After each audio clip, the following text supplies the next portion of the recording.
Today I want to talk about one of my favorite topics in one of my favorite places, my greenhouse. So let's talk about self-compassion.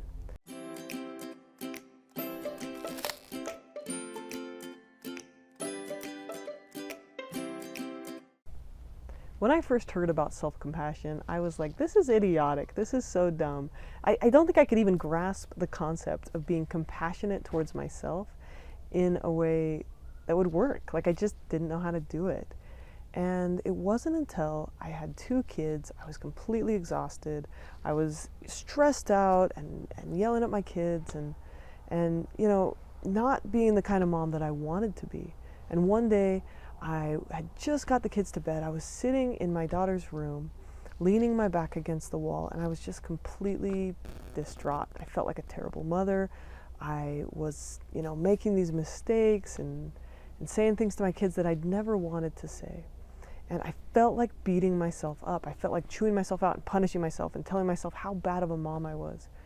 And I remember that night, I sat with my back against the wall, and I just imagined giving myself a little hug and saying, "You're doing the best you can. Keep trying." And instead of being harsh with myself, I was gentle with myself. And I felt a little bit of comfort and a little bit of hope and a belief in my ability to try again tomorrow. And I went to bed. The next morning I woke up feeling a little bit more loving, both toward my daughters and toward myself. I don't think it would have done them any good for me to beat myself up that night. And it certainly didn't do me any good to punish them when they were making mistakes. I mean, they were like 2 years old and 6 months old or something. So in that situation, self-compassion helped me be a better mom.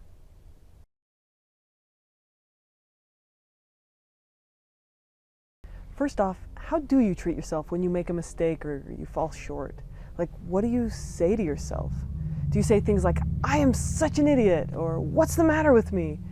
And we tend to be harsh or really punitive with ourselves when we make a mistake. How we respond to our shortcomings, our mistakes, our flaws, and our intense emotions is more important than if we make mistakes or if we have intense emotions. And we often treat ourselves with harshness, punishing ourselves with anger or self-hatred.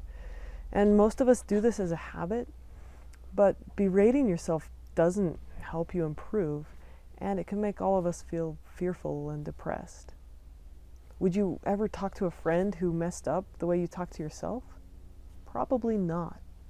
Instead of beating yourself up, we can train ourselves to respond to mistakes in a way that's courageous and helps us accept what we can't change and change what we can. In order to do this, we must practice compassion towards ourselves.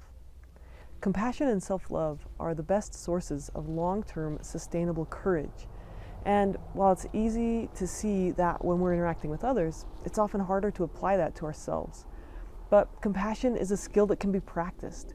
So this video is a guided self-compassion exercise, a way to strengthen your ability to respond to painful emotions and experiences with love. So let's begin. First, notice that you're suffering. Instead of just ignoring your pain with a stiff upper lip, notice that you're hurting. You could say, "This hurts," or "This is stress." Maybe you made a mistake. You might feel frustrated and angry or sad. Just take a minute to notice what that feels like.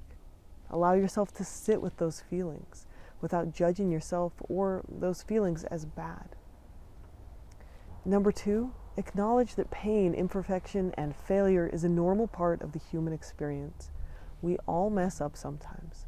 Self-compassion doesn't pass judgment on those mistakes, calling them good or bad, and instead it says, "It is what it is."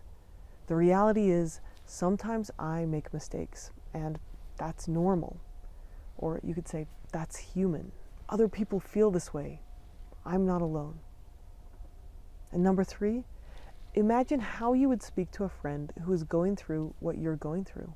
What would you say to them? Practice saying compassionate things to yourself, like, "Be patient. May I forgive myself. Keep trying. You can do hard things." Or, "I love you." It may be helpful to put your hand on your chest and feel your heart.